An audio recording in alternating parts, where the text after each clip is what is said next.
At so hello, what's up mga boss? So welcome back sa ating channel muli, July Ems. At para sa episode natin for today, itong nakikita nyong wall dito sa aking likod. So tuturuan ko kayo mga bossing, share ko sa inyo yung diskarte, kung paano yung preparation hanggang sa mapinish yung ating mga textured paint design dito sa ating mga wall. At kung ano-ano yung mga gagamitin natin at kung paano nga ba ito ginagawa. So tara na mga boss.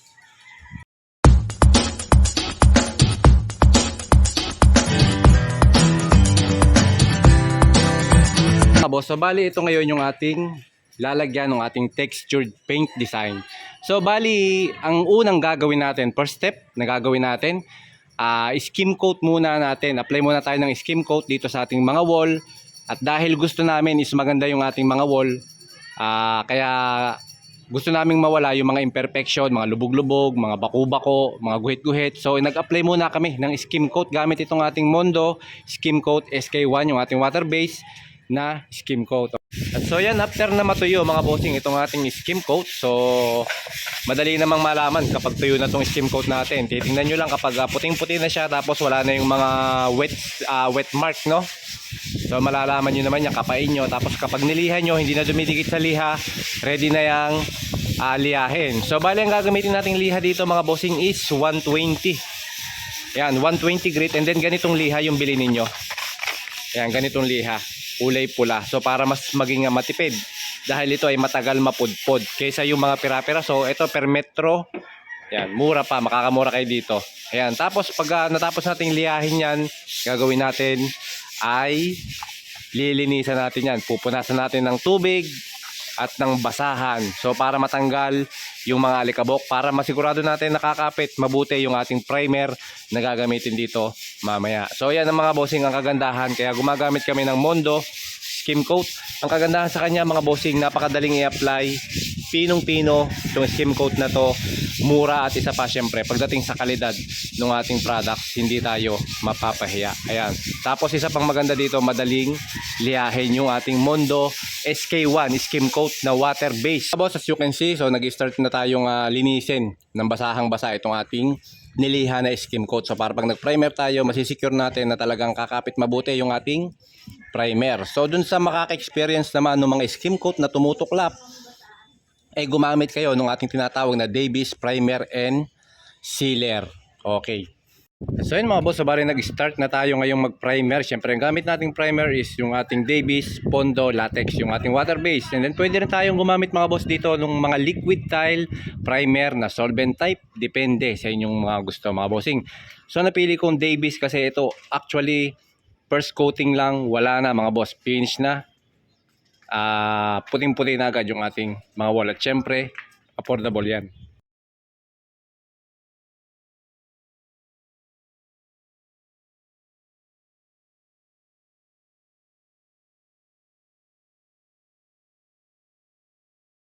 So ngayon mga bossing, so kapag tuyo na itong ating wall na pinatungan ng primer, gaya ng sabi ko mga bossing, pwede tayong gumamit ng Pondo for primer. At syempre pwede rin tayo mag-apply ng isang coating ng ating tinatawag na primer sealer, yung ating concrete primer and sealer, yung ating Davis. And then pagkatapos nyan, eto na, mag-apply na tayo ng ating textured paint. Syempre gamit tong ating Davis Classy Tex. Ayan, textured coating. And then sa application naman natin nito, gagamit tayo ng mga special roller, ng ating mga textured roller gaya nito. So marami tayong pwedeng pagpilian ng mga ganitong roller. So kung gusto nyo maghanap ng mga textured roller para hindi kayo mahirapan, marami tayong nakikita sa Lazada. So depende na yan sa design na gusto ninyo. Okay? At so ayan na mga bossing, ito na yung itsura ng ating textured. Ayan, paint. So kita nyo, yung kanyang itsura nya is malapot. Okay, yan, yung kanyang textured, no? So marami tayong pwede tayong mag-DIY ng mga ganitong textured paint. Pwede tayong gumawa gamit lang yung skim coat. And then gawa tayo ng bukod na video kung paano gumawa ng mga textured. Gamit lang yung skim coat, okay? Yan, so ganito natin siya i-apply mga bossing. Kaya lagay nyo lang sa ating paint tray. Tapos pagulungin nyo yung ating textured roller. And then ready na for application. Yan. So bali ang ating application nito, vertical, horizontal. Yan. Pa-cross. Okay, pa-cross yung ating magiging application nung ating textured paint. So yung mga nagtatanong mga boss, ito palang ating textured paint is water based. Okay, so bali kapag medyo lumapot na siya, yung consistency niya is medyo malapot na, pwede natin siyang bantuan ng konting tubig.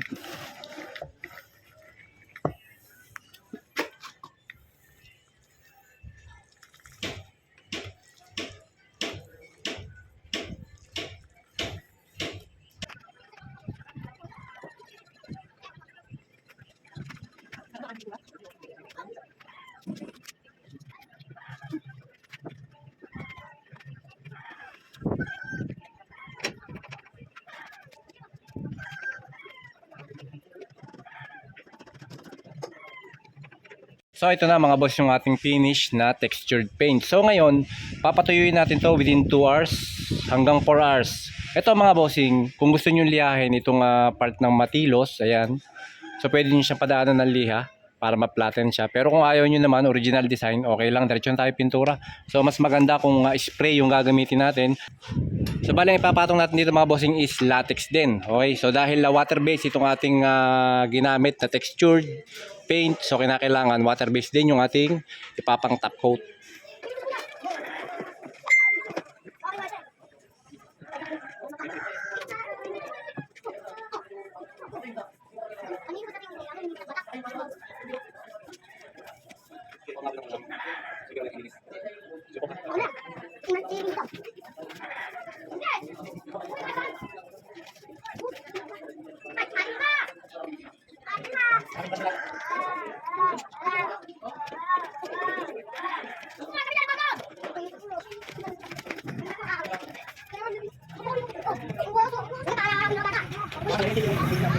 At so yun mga boss, so ito na yung ating finished product ng ating textured paint. So yan, nakikita nyo, medyo pino lang yung ating textured, no?